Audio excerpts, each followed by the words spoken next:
Did old Hollywood's biggest stars save their coldest performances for their own homes? No one can prove what lived inside another person's heart. So this story follows documented estrangements, memoirs, interviews, custody battles, and final wills instead. Some cases suggest cruelty. Others reveal damaged people repeating old wounds. Together, they expose the price families paid, while Hollywood protected a flawless public image.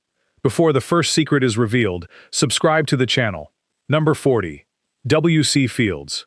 Long before audiences learned anything about his family, W.C. Fields had built a comic identity around impatience with children. His sarcastic remarks became so famous that many people assumed the performer and the character were exactly the same man. The reality was less simple. Fields had a son, William Jr., with his wife Harriet Hughes, but the marriage failed, and father and son spent long periods apart. Accounts of the family describe bitterness, legal tension, and restricted contact. Fields continued sending financial support, yet money could not create ordinary memories or daily trust. His son grew up hearing strangers repeat jokes about a father who supposedly disliked children, while the man himself remained distant enough for that legend to feel believable. Some biographers argue Fields wanted more contact than he received. Others believe his career and personal habits always came first. Whatever the truth, the child was left with a famous surname and an unanswered question. Was the cruel joke merely an act, or the only honest thing his father ever performed? Number 39. Groucho Marx. Behind the painted mustache and rapid jokes stood a father whose children did not always find him funny. Groucho Marx could control a room, defeat an opponent with one sentence, and make millions feel personally included in the joke. Inside his family, communication was far harder. His son Arthur later described him as neglectful, and remembered a home shaped by criticism, unpredictable moods, and emotional distance. Groucho could also be affectionate, write thoughtful letters, and show pride when his children succeeded, which is why hatred is too simple a word. The deeper problem was that humor often worked like armor. Every serious feeling could become a punchline, and every vulnerable moment could be escaped through sarcasm. A child asking for comfort might receive wit instead of reassurance. Audiences heard brilliance. His family sometimes heard a man who did not know how to speak without turning life into another performance. Groucho became beloved for never taking anything seriously. But his children learned that being unable to become serious at the right moment could leave the people closest to him feeling completely unseen. Hollywood polished every legend until the cracks disappeared. Subscribe now, because the family stories ahead become far more difficult to excuse. Number 38. John Barrymore. Imagine learning about your father through posters, newspaper stories, and whispered scandals before knowing him as a person. That was the strange reality faced by Diana Barrymore, daughter of celebrated actor John Barrymore. By the time she understood his name, he was already a national legend and an increasingly unstable presence. His marriage to Diana's mother had collapsed, leaving the girl to move through relatives, schools, and adults trying to manage the family's chaos. When meaningful contact finally came, she did not meet the heroic Shakespearean figure promoted by Hollywood. She encountered an aging man whose career, health, and behavior were becoming unpredictable. Diana still wanted his attention, and that longing followed her into adulthood as she struggled beneath the Barrymore name. John may not have openly rejected her, but absence can feel exactly like rejection to a child. She inherited talent, publicity, and instability, yet received far less of the father she spent years imagining. Hollywood celebrated him as a great romantic actor. His daughter's story suggested that the role he understood least was the ordinary one waiting for him at home. Number 37. John Drew Barrymore. One generation later, the same wound opened again. John Drew Barrymore, son of John Barrymore and father of Drew Barrymore, inherited both a famous name and a damaged understanding of family. Drew's early childhood unfolded while her father moved unpredictably in and out of her world. He was not a steady presence during the years when she became a working actress, attended adult industry events, and was expected to handle pressures far beyond her age. Her later interviews described confusion, early independence, and a childhood without reliable parental boundaries. Other relatives also remembered John Drew as volatile during difficult periods of his life. Drew eventually created distance to protect herself. Near the end of his life, however, she helped arrange his care and tried to reach a form of peace. That compassion did not erase the earlier absence. John Drew had once been the neglected child of a Hollywood legend. Yet instead of ending the pattern, he passed another version of it to his daughter. The Barrymore family produced extraordinary performers, but talent moved through the generations more easily than stability, safety, or the simple promise that a parent would stay. Number 36. Ingrid Bergman. At the height of her American fame, Ingrid Bergman made a decision that transformed private desire into an international scandal. She left her husband Peter Lindstrom, began a relationship with Italian director Roberto Rossellini, and became separated from her young daughter Pia. Newspapers treated the story like a public trial, condemning Bergman not only as an actress who had broken Hollywood's moral image, but as a mother who had walked away. Pia remained in the United States, while Bergman built another family in Europe. Custody disagreements and public hostility kept mother and daughter apart during important years. Their relationship eventually improved, and Bergman's children later defended her complexity, warmth, and determination. This was not a simple story of a mother feeling nothing. Yet to a young daughter, adult explanations could not change the empty chair. Bergman followed love and artistic freedom across an ocean. Pia was left to understand why her mother's new life appeared to matter more than the old one. Hollywood later welcomed Bergman back, but the industry's forgiveness arrived far sooner than the childhood years her daughter could never recover. Number 35. Rita Hayworth. Under the red hair, dazzling costumes, and famous smile was a woman whose daughters experienced a far less glamorous reality. Rita Hayworth's private life included 5 marriages, international custody conflict, constant travel, emotional struggles, and later an illness that remained misunderstood for years. Her daughter Rebecca Wells, whose father was Orson Welles, spent portions of childhood in boarding schools and organized programs. Rebecca later made a painful observation. The separations were not caused only by filming, but by the many marriages repeatedly reshaping the family. Accounts describe strain with both parents. Orson was consumed by filmmaking, while Rita's difficulties made stability hard to maintain. Her younger daughter Yasmin Aga Khan had a different experience and became deeply involved in caring for Hayworth after Alzheimer's disease changed her memory and behavior. That contrast matters. Rita was not a hidden villain beneath the glamour. She was a wounded woman whose illness, relationships, and fame created distance her children had to survive. The screen preserved her as effortlessly perfect. Her daughters knew that every sparkling entrance concealed a private life that could change direction without warning. Number 34. Joan Fontaine. Away from her celebrated feud with sister Olivia de Havilland, Joan Fontaine experienced broken relationships that received far less attention. Both of Fontaine's daughters became estranged from her at different times, leaving the actress increasingly isolated from the family she had tried to build. Her first daughter, Deborah, was born during Fontaine's marriage to William Dozier. Years later, Fontaine adopted a Peruvian girl named Martita. The adoption was presented publicly as a generous new beginning, but the relationship reportedly deteriorated after Martita became an adult. Biographical accounts describe periods in which Fontaine and her daughters stopped communicating. The exact reasons remain contested, and Fontaine's instinct for controlling her public story makes the full truth difficult to recover. What remains is the image of a woman who spent decades fighting with her sister and later lost closeness with her children as well. Perhaps Fontaine feared betrayal. Perhaps her daughters felt managed rather than loved. Whatever happened, silence became part of a larger pattern. One of Hollywood's most elegant actresses repeatedly watched her closest family bonds turn into distance, then allowed pride to make that distance feel permanent. Number 33. Veronica Lake. By the end of the 1960s, Veronica Lake's life looked nothing like the polished mystery audiences remembered. Her career had faded, her finances had collapsed, and she was living far from the studio system that once turned her hairstyle into a national sensation. During an interview from that period, Lake acknowledged that she rarely saw her children. The admission carried the weight of years. Her marriages had ended badly, and custody arrangements placed distance between Lake and the family she created. Professional decline and personal instability made rebuilding those relationships even harder. There is little evidence that she openly despised her children. The more defensible conclusion is that she became disconnected while struggling to manage herself. Yet children do not experience a parent's absence as a neat biography. They experience missed birthdays, uncertain visits, and the belief that another crisis will always come first. Lake's screen characters appeared untouchable, beautiful women hiding secrets beneath carefully arranged hair. Her private secret was less glamorous. By the time she tried to explain her life, much of her children's childhood had passed without her. and no later interview could return what repeated absence had taken. Number 32. Zsa Zsa Gabor. Few Hollywood families turned private conflict into public theater as dramatically as Zsa Zsa Gabor and her only child, Francesca Hilton.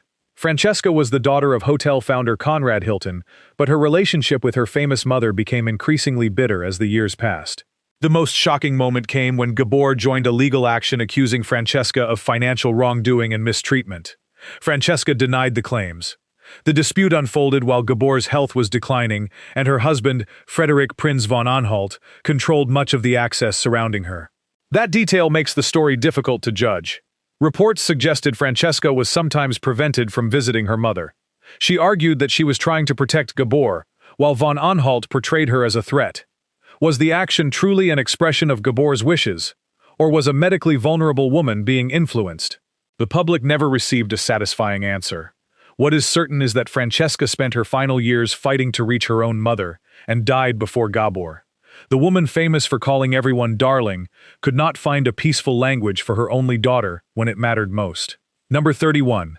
Hedy Lamarr. Beneath the glamorous image of Hedy Lamarr lies one of old Hollywood's strangest family disputes. During her marriage to screenwriter Gene Markey, Lamarr adopted a boy named James. He was publicly presented as her son, but the relationship later collapsed so completely that his place in her life was almost erased. Biographical accounts state that James was sent to boarding school when he was around 12. He and Lamarr then became estranged for decades. When she died, he discovered that he had been excluded from her will. The estate dispute became even more painful because questions arose about his adoption and biological background. James argued that Lamarr had treated him as her child and could not simply remove that history when the relationship became inconvenient. Her other children remained part of the recognized family. James stood outside it, challenging the final version of Lamarr's story. Perhaps sending him away was described as discipline. Perhaps later silence became easier than confronting what happened. Lamarr helped imagine future technology, yet she could not find a path back to the boy who once called her mother, leaving rejection written into both memory and law. Number 30. Jackie Gleason. To television audiences, Jackie Gleason was the Great One, a performer so commanding that every room seemed to belong to him. To daughters Geraldine and Linda, he was often the man who lived somewhere else. Gleason's marriage to their mother, Genevieve Halford, deteriorated as his fame, nightlife, and relationships with other women expanded. He spent long periods away from the family home, and Geraldine later described him as an absentee father whose visits were limited enough to become special events instead of normal family life. That description is especially painful because Gleason built his career around characters welcomed into American living rooms every week. His television families argued loudly, complained about money, and threatened dramatic exits, but they remained emotionally tied together. His real daughters received less consistency. There were moments of affection, presence, and excitement when their famous father appeared. Yet occasional grand gestures could not replace routine parenting. A child needs someone who remembers the ordinary details, not only someone who arrives carrying gifts after months away. Gleason eventually built a separate life, while his first wife waited years for their legal marriage to end. The arrangement left everyone suspended between what the family had been and what the public believed it still was. The audience saw a larger-than-life personality who filled every screen. His daughters remembered the empty space created whenever that personality walked out of the door. Gleason may not have hated them, but he repeatedly chose a life in which being their father was treated like a guest appearance rather than a permanent role. Number 29. Orson Welles. Growing up as Orson Welles' daughter meant sharing him with unfinished films, international productions, financial emergencies, political battles, and a public that treated him like a fallen king. His eldest daughter, Christopher, later described a relationship shaped less by daily parenting than by occasional appearances from a magnetic visitor. Welles could be charming, generous, funny, and unforgettable when present. The trouble was how rarely presence became routine. He traveled constantly and lived inside creative projects that consumed money, energy, and time. His children often learned about his changing circumstances through other adults or newspaper reports. A brief visit could feel thrilling, but it also reminded them how temporary his attention might be. Later memoirs and interviews show that his daughters continued searching for emotional connection. Their recollections are not filled only with anger. Love remained, which makes the absence more painful rather than less. A child who feels nothing can stop waiting. A child who adores an unpredictable parent may wait forever. Wells spent his career fighting to control his art. Studios cut his films, investors withdrew support, and projects slipped away before completion. His family relationships developed the same unfinished quality. He did not leave behind a simple record of rejection. He left children who admired him, missed him, defended him, and spent years assembling scattered memories into something resembling a father. The great director could organize hundreds of performers around a camera. At home, he struggled with the smaller discipline of returning, listening, and remaining available after the excitement ended. His daughters inherited a legend, but legends are poor substitutes for ordinary evenings with a dependable parent. Number 28. Laurence Olivier. Few statements can wound a child more deeply than learning that a father felt embarrassed by him. Laurence Olivier reportedly expressed that feeling about his son Tarquin in his own writing. Tarquin was born during Olivier's marriage to actress Jill Esmond. After the marriage ended and Olivier's relationship with Vivien Leigh took over his emotional life, father and son became separated physically and emotionally. At one point, they reportedly went around 17 years without seeing each other. Olivier was among the most respected actors of the 20th century, famous for discipline, authority, and enormous ambition.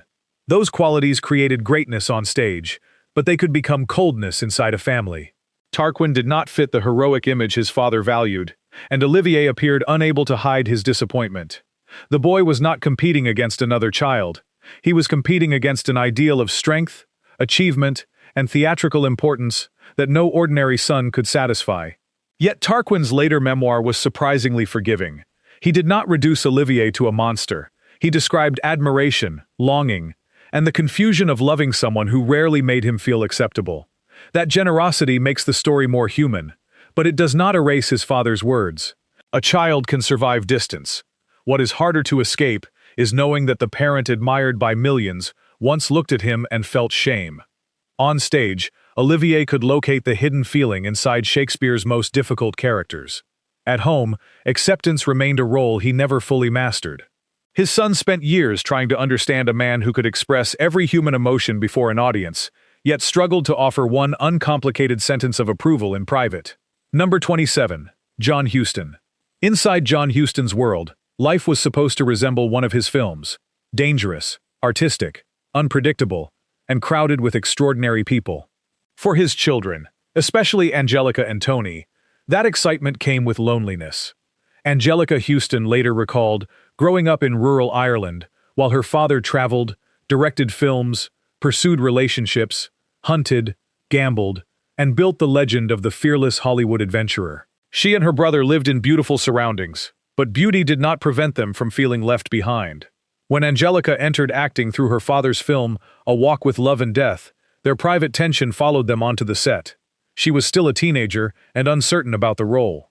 Huston responded not as a protective father, but as a demanding director who became impatient when she failed to meet his standards.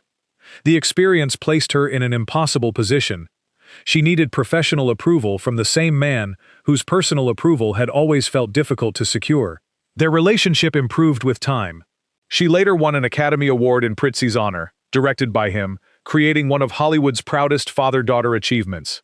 The triumphant ending can hide the earlier cost.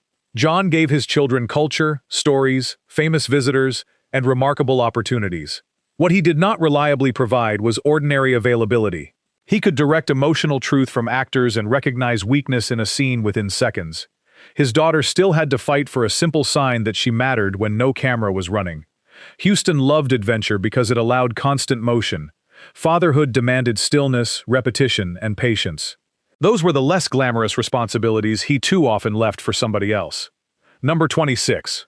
Kirk Douglas. Strength was the language Kirk Douglas understood best. He had survived poverty, anti-Semitism, wartime service, and Hollywood's brutal uncertainty. When he became a father, he expected his sons to develop the same toughness. That expectation created pressure. Douglas admitted he could be demanding, competitive, and emotionally forceful. His youngest son Eric struggled for years with addiction, career disappointments, and the belief that he could never equal either his father or his older brother Michael. Their relationship included fierce arguments and painful public moments. Kirk attempted to help Eric repeatedly, but assistance sometimes arrived as control. Rehabilitation, money, work, and stern advice could all be offered with the force of an order. Eric wanted approval from a father whose standards seemed impossible to satisfy. He also used humor to describe the Douglas family's intensity, turning private pain into material because laughter was one of the few ways to challenge the family patriarch safely. The story cannot honestly be described as secret hatred. Evidence shows that Kirk wrote to his sons while traveling and was determined not to abandon them as his own father had abandoned him. Michael later spoke warmly about their relationship. That contradiction is what makes the family tragic. Kirk loved his children, but love passed through the system he trusted: pressure, discipline, money, competition, and survival. To a vulnerable son, that system could feel less like encouragement than permanent judgment. Kirk wanted his boys to become strong enough for a hard world. He did not always recognize that one of them needed gentleness before strength was possible. The father who survived everything could not protect Eric from feeling that survival alone was never enough. Number 25. Spencer Tracy. When Spencer Tracy learned that his infant son John was deaf, he did not respond with simple rejection. Instead, he fell into guilt so deep that it damaged his ability to remain emotionally present. Tracy reportedly convinced himself that John's deafness represented punishment for his own moral failures. Rather than moving closer to the child, he increasingly withdrew. His wife Louise became the driving force behind John's education and later established the John Tracy Clinic, which helped families of children with hearing loss. Tracy contributed financially and cared about the clinic's work, but he spent much of his life away from the family home. His career, private struggles, and long relationship with Katharine Hepburn created a divided existence. The painful part is that John had done nothing to cause his father's shame. Yet the child lived with the consequences of an adult who could not separate disability from guilt. There was love inside the family, and John grew into a successful man whose life inspired important work. Still, Spencer's retreat left Louise carrying responsibilities that should have been shared. A father may believe he is leaving because he cannot bear his own pain, while the child sees only another departure. Audiences admired Tracy's quiet sensitivity on screen. He could communicate sorrow with a lowered eye or a pause between sentences. At home, that sensitivity sometimes turned inward, becoming self-punishment rather than compassion. His son needed a father who would see ability instead of tragedy. Spencer saw his own supposed failure first, and that distorted view placed an emotional wall between them for years. Number 24. George C. Scott. Power followed George C. Scott everywhere. His voice, size, and intensity made him perfect for generals, angry fathers, and men who treated vulnerability like an enemy. According to his son Campbell Scott, some of that emotional difficulty existed inside the family. Campbell recalled that his father left when he was around 12 or 13 after the second collapse of Scott's marriage to Colleen Dewhurst. Their relationship became distant. Campbell did not describe his father as incapable of warmth, but he said communication with his children was hard for him. That difference is important. George may have felt deeply while showing very little. For a child, however, invisible affection offers limited comfort. A son cannot build security from emotions he is expected to guess. Campbell later entered acting, the profession that had repeatedly pulled both parents away from stable domestic life. When he announced his ambition, his mother offered direct support. His father's response was quieter and harder to read, leaving Campbell to interpret approval through fragments. George's personal struggles and turbulent relationships created an atmosphere in which closeness could be unpredictable. The commanding actor who rejected an Academy Award also seemed uncomfortable with softer forms of recognition, including praise, tenderness, and emotional dependence. He could portray men confronting enormous moral conflicts, yet family conversations required a vulnerability no script could protect. Campbell eventually spoke about him with balance rather than bitterness. His description remained revealing. Warmth existed, buried beneath a man who could dominate a stage, but struggled to tell his children what they meant to him. George may have believed love did not need constant explanation. His son's memories suggest that silence, repeated long enough, begins to sound exactly like indifference. Number 23. Yul Brynner. Standing beneath the lights in The King and I, Yul Brynner appeared born to command. His shaved head, controlled movements, and intense stare created an image of absolute authority. At home, that authority could become exhausting. His son Rock Brynner later wrote a revealing biography presenting Yul as magnetic, imaginative, generous at times, and extremely difficult. The book did not deny his greatness. It challenged the polished legend by showing the cost of living near a man who expected life to follow his personal script. Years of touring, affairs, travel, and constant work pulled Brynner away from his wife and children. Accounts of his marriages connect their breakdowns to his relentless performing schedule and neglect of family responsibilities. Rock did not build his identity around self-pity. He acknowledged the privilege of being the child of a famous actor. Privilege, however, did not make his father easier to approach. Yule's perfectionism could turn every interaction into an examination. This was a man who played a king so often that audiences could barely separate actor from character. His family also lived beneath that crown. A royal entrance might be thrilling for guests, but children need someone who can enter a room without demanding that every person adjust to his mood. Yule may not have hated his children. More likely, he loved attention, freedom, seduction, and command so much that ordinary fatherhood felt too repetitive for the empire built around him. His children received memorable stories and access to a remarkable world. They also learned that the man at its center could make everyone feel like a supporting character, even in their own home. Number 22. Ronald Reagan. Before entering politics, Ronald Reagan was a Hollywood actor with an easy smile and a talent for making strangers feel comfortable. His children sometimes experienced the opposite problem. Millions felt close to him, while they struggled to understand what he was feeling. Reagan had children with both Jane Wyman and Nancy Reagan. Divorce, remarriage, political transformation, and growing public responsibilities created separate family worlds that did not always fit together. Patti Davis later described a household containing love and emotional wounds. Her relationship with her parents became openly rebellious, and she stopped using the Reagan surname professionally. In later years, she wrote with more understanding, acknowledging tenderness alongside fear, anger, and disconnection. Ron Reagan also described his father as kind but emotionally guarded, a man easier to admire than to know completely. Biographers often noted Reagan's detachment. He could tell stories, deliver speeches, and project optimism while remaining personally difficult to reach.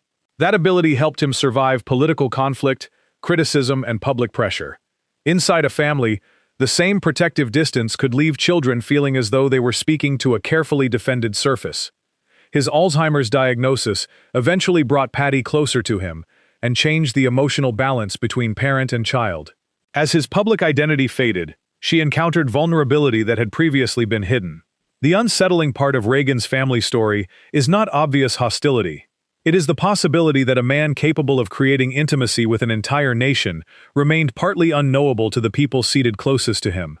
The smile was real, but it did not always open the door behind it. Number 21. Eddie Fisher. Long before Carrie Fisher became famous in her own right, she was the small child at the center of one of Hollywood's loudest scandals. Her father, singer Eddie Fisher, left Debbie Reynolds for Elizabeth Taylor when Carrie was very young. The affair did more than end a marriage. It reorganized Carrie's childhood around a father who became mostly absent. She later said he defined her more through absence than presence, a sentence that captured years of disappointment with painful efficiency. Eddie remarried repeatedly and had children in different households. His career declined, and personal problems increasingly shaped his public image. Carrie developed her famous humor partly as a way of surviving a family in which tragedy and absurdity were always mixed together. Jokes allowed her to tell the truth, without appearing to beg for sympathy. For many years, father and daughter had little relationship. They finally reconciled when Carrie was an adult with a lifetime of experience behind her. She spoke about him with wit, irritation, affection, and a clear refusal to make him either a hero or a complete villain. That late peace matters, but it cannot restore the missing childhood. Eddie Fisher once inspired crowds of teenagers to scream his name. His daughter spent years wondering why the same man found it easy to walk away from hers. Perhaps he believed children could wait while he pursued love, fame, or escape. Children do wait, but waiting changes them. By the time he returned, Carrie no longer needed the father she had once imagined. She had learned to become her own protector, narrator, and witness. Number 20. Paul Newman. Few Hollywood stars examined their own parenting as painfully as Paul Newman. Behind the blue eyes, charitable work, and famously lasting marriage stood a man who admitted he had been unprepared to raise children. Newman had 3 children with his first wife before leaving that marriage and building a new family with Joanne Woodward. His only son, Scott, grew up beneath the overwhelming shadow of his father's beauty, fame, and success. Scott attempted acting and stunt work, but comparison followed him everywhere. Every audition invited questions about whether he possessed his father's talent. Every disappointment seemed larger because his surname promised greatness. His life became increasingly troubled, and he died accidentally at 28 after combining substances. Newman was devastated. In interviews collected for his posthumous memoir, he expressed remorse about failing to connect with Scott. He admitted that he would not have wanted to be one of his own children, and questioned whether he had truly understood them as separate people rather than extensions of his complicated life. Those statements separate Newman from parents who denied every criticism. He recognized the damage, but recognition arrived after the person most affected could no longer hear it. Newman later helped establish an organization focused on preventing substance misuse, turning grief into public service. It was meaningful work, but also a memorial to what could not be repaired. The world celebrated Paul Newman as unusually decent. His private honesty revealed a harder truth. Even a decent man can make choices that leave a child feeling permanently measured against an impossible image. Love existed, but Scott needed more than love hidden behind guilt, work, and silence. Number 19. Shirley MacLaine. From Shirley MacLaine's point of view, her career required independence, spiritual curiosity, and freedom to travel. From her daughter Sachi Parker's point of view, that freedom often looked like abandonment. Parker spent much of childhood living with her father, Steve Parker, in Japan. MacLaine remained in the United States or traveled for work, appearing during limited periods. Sachi later described yearning for her mother's attention and feeling that acting, travel, and personal exploration repeatedly came first. Her memoir presented an even darker picture, including claims about financial control, emotional distance, and strange explanations adults offered about family circumstances. MacLaine strongly rejected the book, calling major portions untrue. That dispute leaves viewers with two incompatible accounts. One belongs to a mother who believed she provided materially and maintained a relationship. The other belongs to a daughter who remembered waiting for a mother who was rarely there. It would be irresponsible to declare every allegation proven. It would be equally unfair to pretend the estrangement did not exist.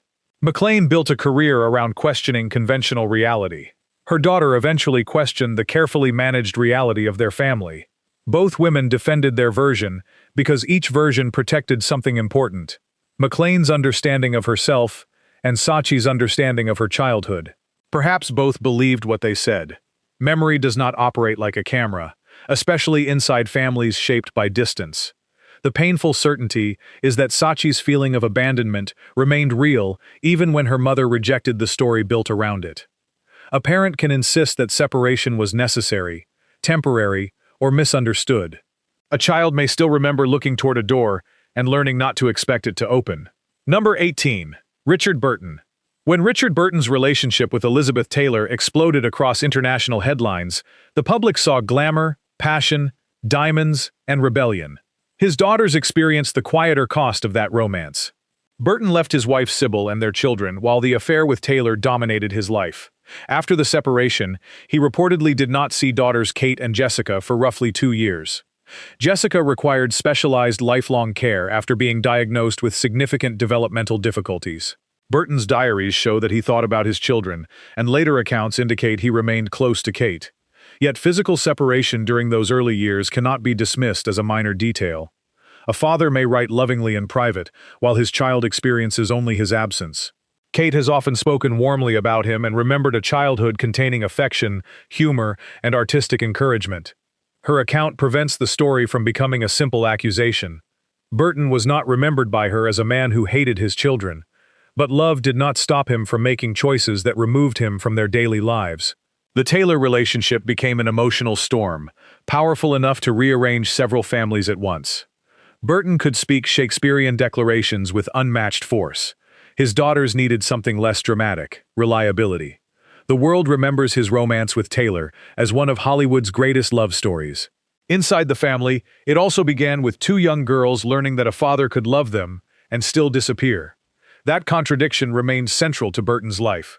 He possessed deep feeling, but deep feeling is not the same as steady care. His passions were enormous, and everyone near him had to live with the weather they created. Number 17. Josephine Baker. At first glance, Josephine Baker seems impossible to place on this list. She adopted 12 children from different national and religious backgrounds, called them her rainbow tribe, and presented the family as proof that human beings could overcome prejudice. The dream was generous. The reality was far more complicated. Baker raised the children at her estate in France, where visitors could observe the family as part of a public attraction. Scholars have questioned whether the children's privacy and individual identities were sacrificed to support their mother's political message. They were not simply sons and daughters, they became symbols representing races, nations, and religions selected for them. Family life blended with tourism, publicity, financial pressure, and Baker's need to prove her experiment successful. None of this demonstrates secret hatred. Baker appears to have believed passionately in her mission and cared deeply about the children. Yet a parent can love an idea of a family more than the separate people inside it. The Rainbow Tribe had to represent harmony, even when real siblings naturally argued, competed, or wanted private lives.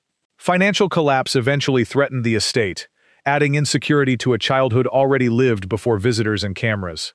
The children had been promised a model of global unity, but they were also required to perform that unity for strangers. Baker challenged racism with courage and placed her reputation behind a vision few public figures would have attempted.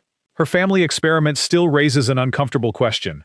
Were the children always loved for who they were, or were they sometimes valued most for what she needed them to represent? A cause can be noble, while the children carrying it feel burdened by its weight. Number 16. Betty Hutton. During the 1940s, Betty Hutton exploded across the screen with energy so powerful that studios struggled to contain her. Behind that force was a woman shaped by childhood poverty, an unstable mother, repeated marriages, career conflict, and dependence on medication. Her 3 daughters lived through the consequences. As Hutton's career declined, her personal life collapsed. She disappeared from Hollywood and spent years rebuilding herself with help from a Catholic priest, Father Peter McGuire. During those missing years, her children grew older without a dependable relationship with her. Hutton later acknowledged the estrangement. When she returned to California near the end of her life, she hoped to become closer to her daughters and grandchildren. The distance remained. In a television interview, she admitted that she understood why her children would hesitate to accept an elderly mother after so many years. It was a rare moment of painful self-awareness. Hutton had not vanished because she felt nothing. She was overwhelmed by her own instability and unable to provide what her daughters needed. From their side, however, the reason could not replace the missing mother. Her movies preserved her as unstoppable. Her final years revealed a woman confronting something fame could not recover.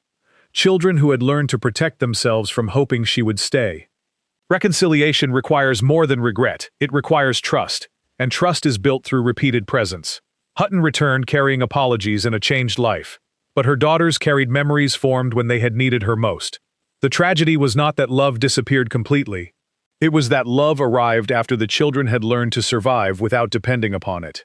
Number 15. Charlie Chaplin. Life inside Charlie Chaplin's Swiss estate seemed magical from the outside.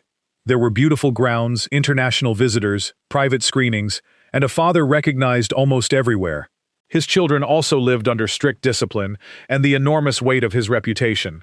Contemporary accounts described Chaplin as demanding, while his son Michael later explained that his father's success had been impressed upon him so constantly that establishing an independent identity became difficult. Michael rebelled as a teenager, left home, embraced the counterculture, and published a memoir with a title openly mocking the rules surrounding his father. What looked like privilege from outside felt like suffocation to the boy living inside it. Chaplin's fame occupied the home like another parent. Every choice could be compared with the life of a genius who had survived poverty and conquered the world. Later, Michael reconsidered the relationship. Age allowed him to understand his father's early deprivation, insecurity, and fear of losing control. That understanding softened his judgment, but it did not erase the younger man's desperation to escape. Chaplin had grown up with an absent father, and a mother whose health repeatedly collapsed. He created the large household he never possessed, yet ruled it with the anxiety of someone terrified that disorder would destroy everything. The creator of The Kid understood abandoned children better than almost any filmmaker. His own son still had to leave home before discovering who he was without the little tramp beside him. Chaplin may have believed strictness would protect his children from hardship. Instead, it taught at least one of them that freedom could begin only after rejecting the world their father had built. Number 14. Marlon Brando. No Hollywood actor spoke more passionately about human suffering while creating more confusion inside his own family than Marlon Brando. He had numerous children through different relationships, acknowledged some under complicated circumstances, and maintained varying levels of contact with them. Brando could be affectionate, playful, and protective. Children Miko and Rebecca later shared warm memories and rejected the idea that every moment with him was dark. Yet other parts of the family history were marked by secrecy, absence, legal conflict, and tragedy. His son Christian lived under extraordinary pressure and became involved in a fatal confrontation concerning his half-sister Cheyenne. The resulting trial turned private family pain into global news. Cheyenne later died after years of emotional struggle. Afterward, Brando spoke about trying to understand his children better. The comment sounded sincere, but also painfully late. He had built separate households, pursued many relationships, and protected his privacy so fiercely that emotional consistency became almost impossible. One child might remember jokes and late-night conversations, while another remembered uncertainty, distance, or a father reachable only through assistance and complicated arrangements. The word hatred does not fit every child's memory. Some clearly loved him and felt loved in return. The darker accusation is neglect, a father creating more family bonds than he possessed the stability to maintain. On screen, Brando made silence feel emotionally explosive. At home, his children sometimes needed him to stop hiding inside that silence and become predictable. Brando understood rebellion against authority, but fatherhood made him the authority. He never fully solved that contradiction. His children inherited a famous name and a family story so crowded that none of them could be certain where they stood within it. Number 13. Mercedes McCambridge. Few family conflicts ended as painfully as the one involving Academy Award winner Mercedes McCambridge and her son John Markle. Markle worked in the financial world and managed accounts connected to his mother. When serious financial irregularities were discovered, suspicion and accusations entered their relationship. McCambridge believed her son had misused her money and joined efforts to hold him responsible. The situation ended in a devastating family tragedy. In his final letter, Markle said that his relationship with his mother had been destroyed. He also stated that she was not responsible for his financial actions. That sentence revealed the emotional center of the case. Whatever love once existed between them had been consumed by money, shame, accusations, and mistrust. McCambridge later maintained that she had been deceived and devastated. There is no fair basis for claiming she wanted the outcome or secretly hated her son. Yet the collapse became so complete that neither side found a way back before it was too late. Financial betrayal can make a parent feel used. Public accusation can make a child feel condemned beyond repair. Both emotions hardened until communication disappeared. Her voice was famous for conveying terror in The Exorcist, but no performance could equal the horror of discovering what had happened inside her own family. The story should not be treated as a sensational twist. It is a warning about how quickly fear and accusation can replace communication, even between a mother and son who once believed they knew each other completely. By the end, legal facts and personal feelings had become inseparable. The account books could record missing money. They could not measure the moment when trust vanished, and family language became impossible. Number 12. Peter Sellers. When Peter Sellers died, his estate delivered a final message his children could not ignore. Despite wealth valued in the millions, each of his 3 children reportedly received only a very small sum, while most of the estate went to his 4th wife, Lynn Frederick. The will had been prepared before Sellers's marriage began collapsing. Friends later suggested he intended to change it, but died before doing so. That possibility created uncertainty, yet the legal result remained unchanged. For the children, the tiny inheritance symbolized more than money. Sellers had already been an unpredictable father whose marriages, moods, and obsessive commitment to performance made family life unstable. He could entertain brilliantly during one meeting and then become distant during the next. His son Michael and daughters Sarah and Victoria were left to decide whether the will reflected carelessness, anger, manipulation, or an unfinished decision. Sellers often claimed he possessed no stable personality outside the characters he played. The confession may explain why intimacy became difficult. A child needs to know which version of a parent will appear tomorrow. With Sellers, charm could turn to withdrawal, excitement to silence, and affection to absence. His films transformed confusion into comic genius. His estate transformed confusion into a lasting family wound. Whether the small inheritance was deliberate or accidental, it felt like a final rejection written in numbers. The children could not ask him to explain, and no later witness could provide certainty. Money was not the true loss. The deeper loss was the chance to hear that the legal document had misrepresented his feelings. Sellers spent a career disappearing inside roles. In death, his intentions disappeared behind another document that everyone could interpret, but nobody could revise. Number 11. Tony Curtis. The final will of Tony Curtis shocked 5 of his children. Shortly before his death, Curtis revised his estate plans and excluded them, leaving most of his property to his 6th wife, Jill Vandenberg Curtis. Jamie Lee Curtis later explained that her father had made a deliberate decision. She did not pretend they had shared a consistently close relationship. For important periods of her life, their connection was minimal. Tony moved through marriages, relationships, and separate households while maintaining the image of an irresistible Hollywood star. His children experienced the less glamorous side of that lifestyle. Divided loyalties, inconsistent attention, and the feeling that each new marriage might create a new version of their father. A glamorous romance for the public could mean another rearranged holiday or unanswered telephone call for a child. Jamie Lee eventually reached a place of respect and understanding with him. She recognized his difficult childhood and the emotional limitations he carried into parenthood. Compassion, however, did not rewrite the will. After his death, family members also objected when personal possessions were auctioned, arguing that meaningful items should have remained available to his children.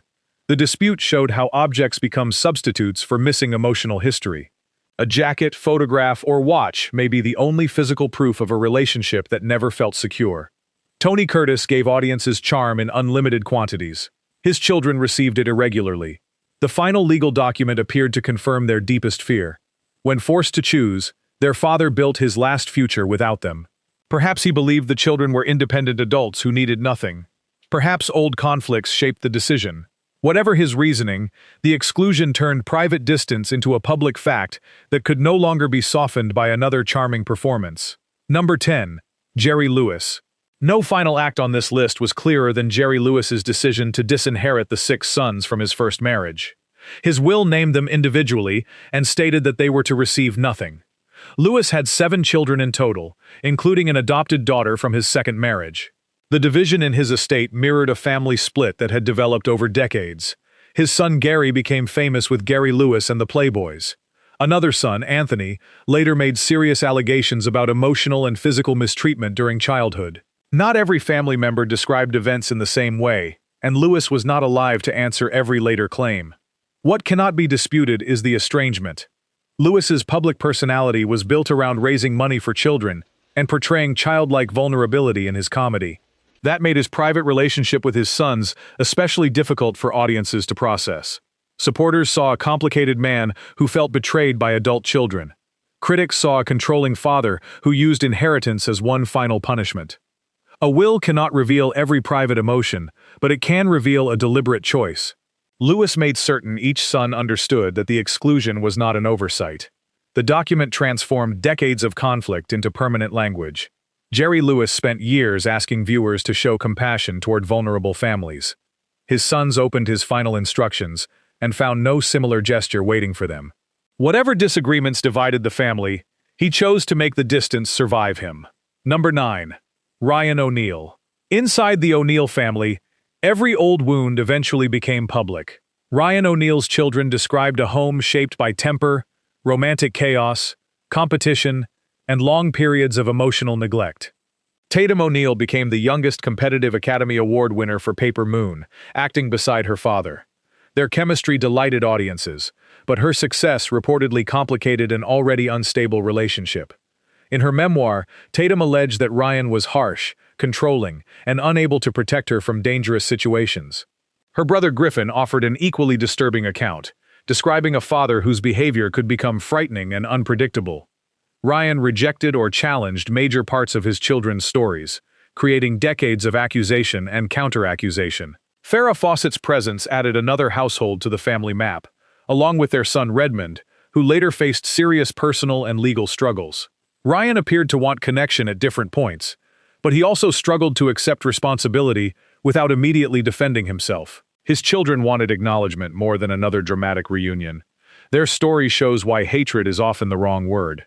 Ryan seemed to love his children intensely, yet that love existed beside resentment, jealousy, anger, and competition.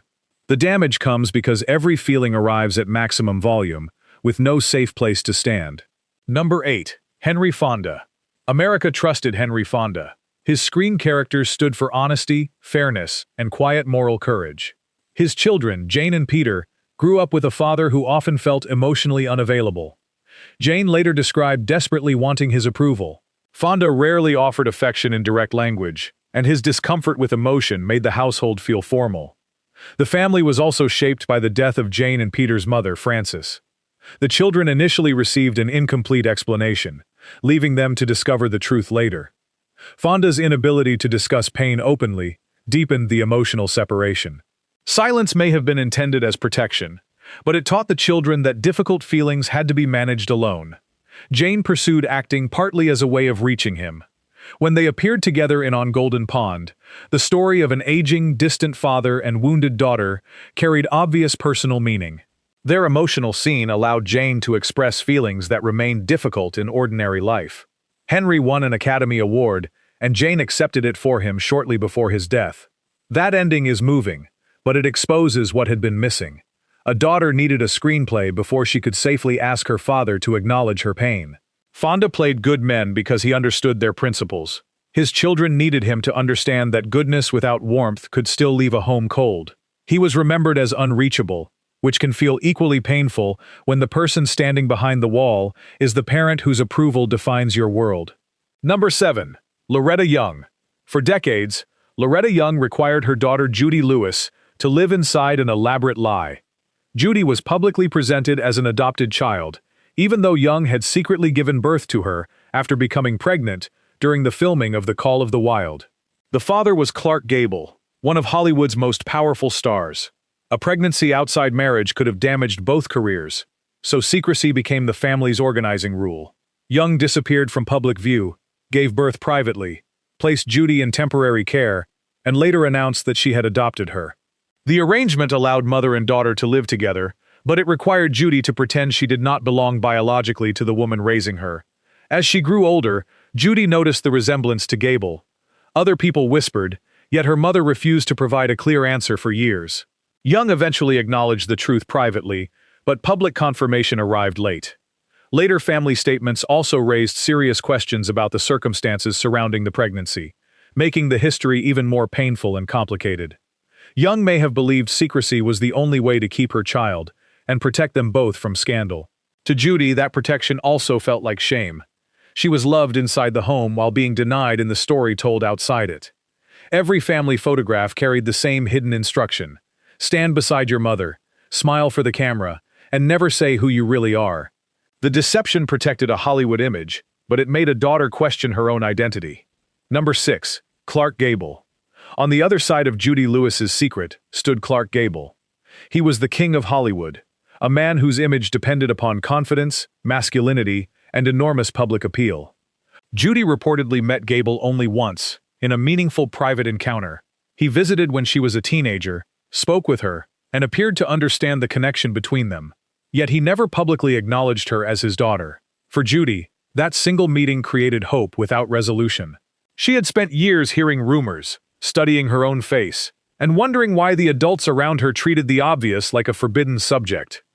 Gable continued his career, and later became a father within marriage. Judy remained outside the official family history. A scandal could threaten contracts, marriages, and carefully manufactured reputations. She later wrote about the unfulfilled relationship and the pain of being recognized privately but erased publicly. Gable played men who entered a room and claimed whatever they desired. His daughter needed him to claim only one thing: the truth. A simple acknowledgement might have changed the shape of her life. Instead, Hollywood's king protected his crown while his daughter carried his face without permission to carry his name.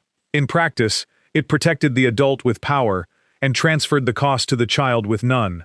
Judy became living evidence of a story the industry preferred not to tell, and her father allowed that silence to remain in place. Number 5. Barbara Stanwyck. Barbara Stanwyck adopted a son during her troubled marriage to vaudeville performer Frank Fay. The boy, named Dion, entered a household already filled with conflict. After the marriage ended, Stanwyck gained custody and raised Dion under strict rules and demanding expectations. Accounts of their relationship describe her as authoritarian and emotionally distant. Mother and son became estranged after his childhood, and reportedly met only a small number of times once he was an adult. The story is striking because Stanwyk's own early life had been shaped by loss. Yet surviving abandonment does not automatically teach someone how to create emotional safety. One biographer observed that Stanwyck and her son resembled each other in a tragic respect. Both effectively became orphans. Dion had a living mother whose fame made her visible everywhere, but their emotional connection nearly disappeared. Stanwyck guarded her privacy fiercely and rarely explained the estrangement. Dion also lived mostly outside the spotlight, leaving only fragments of the full story. There is no proof that she secretly hated him. Her behavior suggests something colder and more complicated. Once the relationship stopped matching her expectations, permanent distance may have felt easier than vulnerability, apology, or compromise. Her son learned that emotional walls can protect a person while shutting everyone else outside. She had escaped a childhood without security, then created a home in which her own child could still feel abandoned. Number 4. Marlene Dietrich. To the public, Marlene Dietrich represented mystery, independence, and complete control over her image. Her daughter Maria Riva grew up watching the construction of that image from only a few feet away. Riva's memoir described a childhood dominated by her mother's career and emotional needs. Rather than being allowed an ordinary identity, Maria became assistant, companion, observer, translator, and protector of the Dietrich legend. Dietrich could be intensely present, watching, criticizing, directing, and demanding loyalty. That level of control created another kind of distance. Maria was close to her mother physically while struggling to exist as a separate person. Riva portrayed Dietrich as demanding, manipulative, and skilled at turning everyone around her into part of the performance. Admirers disputed the harshness of that portrait, but the book drew upon memories, documents, and years inside Dietrich's private world. As she withdrew from public view, Maria handled practical matters and protected the privacy her mother demanded. The daughter remained close, while also revealing how difficult that closeness had been. This is what makes the story unsettling. Maria was not forgotten. She was absorbed into her mother's identity until separation felt almost impossible. Dietrich escaped many traditional expectations placed on women and created a life of rare freedom.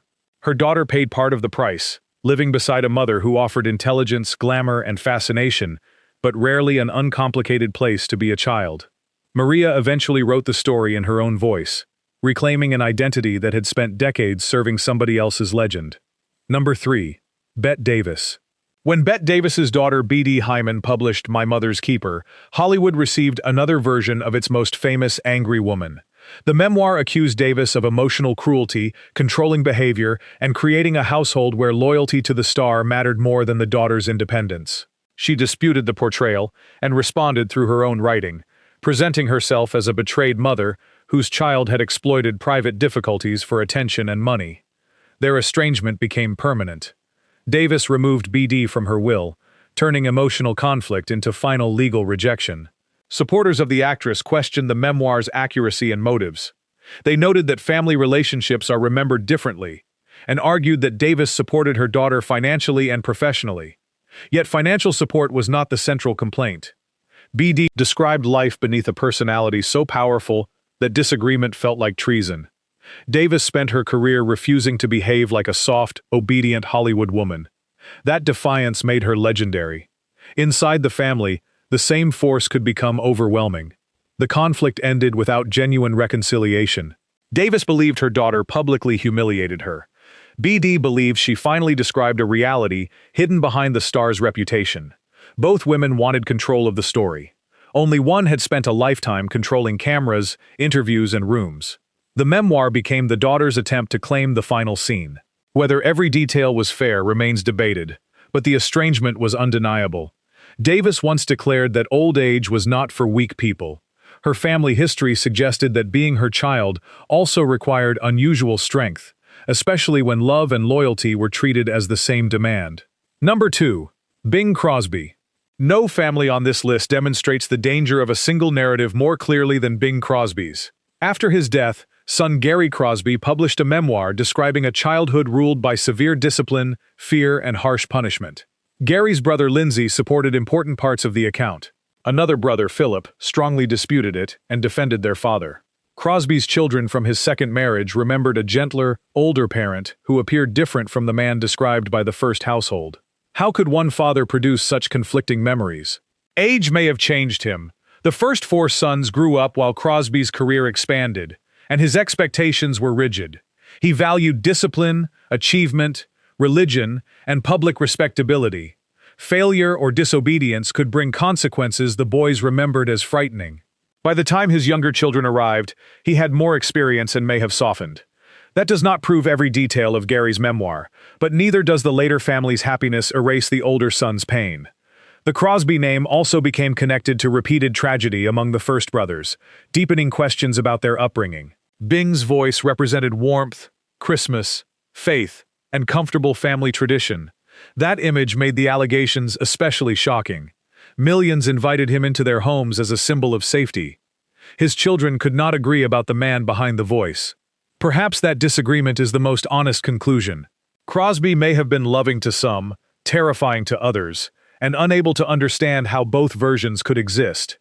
Families do not always share one childhood, even under the same roof. Each child meets a different parent, shaped by time, pressure, personality, and the private rules applied to them.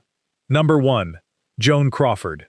No old Hollywood parent has been judged more harshly than Joan Crawford. After her death, adopted daughter Christina Crawford published Mommy Dearest, describing a childhood of frightening discipline, emotional humiliation, impossible standards, and private treatment completely different from the glamorous public image. The book transformed Crawford's legacy. Audiences who admired her determination now imagined a controlling mother obsessed with appearances. Yet the case has never been simple. Crawford's twin daughters, Kathy and Cindy, rejected major parts of Christina's account and remembered their mother as loving and devoted. Friends also defended her. Christina and her brother Christopher maintained that their experiences were different. Even before the memoir appeared, the family relationship had collapsed. Christina's acting career and independence created conflict, and the two women became estranged. Crawford ultimately excluded Christina and Christopher from her will, citing reasons they already knew. That final line sounded like a punishment delivered from beyond the grave. Was Crawford the cruel figure described in the memoir? A strict parent distorted by an angry daughter? Or both at different times with different children? The evidence remains disputed. What cannot be denied is that Joan built her life around control. She controlled her appearance, career, homes, photographs, and public story. Christina's book took that control away. The woman who feared exposure was exposed by her own child. The daughter who believed nobody understood her finally gained the world's attention, but only after her mother could no longer answer. Their conflict became larger than either woman, turning private pain into a permanent part of Hollywood history. That uncertainty is important, because family history rarely arrives as a clean verdict. Children remember fear, parents remember sacrifice, and witnesses often protect the person they admired. Public fame adds another layer, turning every private disagreement into a contest over reputation. The fairest conclusion is not that one voice must erase another. It is that the emotional damage was serious enough to survive for decades, shape memoirs, divide siblings, and permanently change how audiences understood the star behind the carefully managed image forever. The final verdict remains divided, because the family itself never shared one truth. Old Hollywood sold perfect faces, romances, and homes, but these stories reveal how often that perfection was staged. Some children forgave, some parents recognized their failures, others carried anger and silence to the end. Which account changed the way you see a screen legend? Share your thoughts below, but remember that estrangement does not prove secret hatred. Subscribe for more carefully researched stories behind Hollywood's brightest images, where the private truth was often more dramatic than anything audiences saw on screen.